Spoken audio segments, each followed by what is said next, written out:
I had never lived with anyone before in my entire life, unless you count like my brother and my parents. We moved in together, and before I knew it, there was the poster of the digestive system. And so this is a picture of the colon. He found it completely disgusting in like my line of work. No, it's awesome. I love it. It's so Andrea. I met Daniel May 2nd, 2003. We met through mutual friends. They gave us each other's email addresses. So I got Andrea's email and some information about her. I didn't have a picture of him, and he didn't have a picture of me. And so come May 2nd, we set up a blind date at Knickerbocker Steakhouse. And Andrea's a little bit more shy than me, so she felt totally comfortable letting me just blab on. And we just kept talking. He kept talking about his animation stuff, and then I guess he found my medicine interesting. I just remember towards the end of the day thinking to myself, wow, I can't wait for date number 2. We started dating in May, and then we actually took a trip together to St. Lucia back in around November, October. And it was all going so well that she was sort of like, where do you see this going? What about the future? You know, when, what's all this all about? And that was sort of like the first time that topic had ever been breached. When we first met, I was finishing med school. I started residency in July and internship. Being an intern in medicine is a little crazy. Because even though we have very different careers, I think both of us take our careers equally seriously. My job, once I got into directing and animating my film, was really just sort of, as long as I can stay up, I can get work done on the film.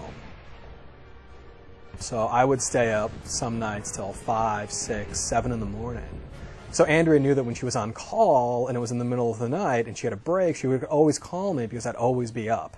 So we had a number of really excellent conversations. It was literally like Andrea holed up in her call room. He keeps me grounded. I'm a very stressful, high-strung, checklist kind of person, and he would just be like, you know, this is not a big deal. In some respects, the Cylons are the humans. And I knew that there's a very good chance that we'd be spending the rest of our lives together. But I really wanted to live with Andrea and feel what that was like before dropping down on one knee and asking the big question on Friday Nerd Night. I moved in, and this whole time, I guess 2006, it would have been 3 years together, and I was kind of saying, you know, when are we going to the next step?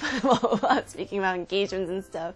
With the help of my father, he helped me pick out a really great, I guess, rock. I don't know anything about diamonds, so we found one that was within my price range and looked beautiful.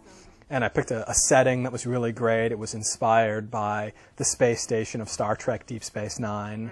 Hard to see on the iPhone, but the upper pylon does look a lot like this ring. And then I knew that I wanted to pop the question on our 4th anniversary in front of Knickerbocker's restaurant, where we always go once a year. I had probably my scrub top still on, ran to meet him in front of the restaurant. And then just right on the street, got down on one knee, asked her the question. I just started crying. Passerbys with their dogs would be like, yeah, man, say yes. And hey, what'd she say? You know? And then everybody inside the bar area of the restaurant erupted in cheers, pounding against the glass. And she said yes. She loves it. And I think I love it. I'm not very thinking about the Star Trek thing, but I'm very fortunate. I'm very fortunate that Andrea doesn't realize the Star Trek connection, because perhaps she would go running for the hills if she knew that.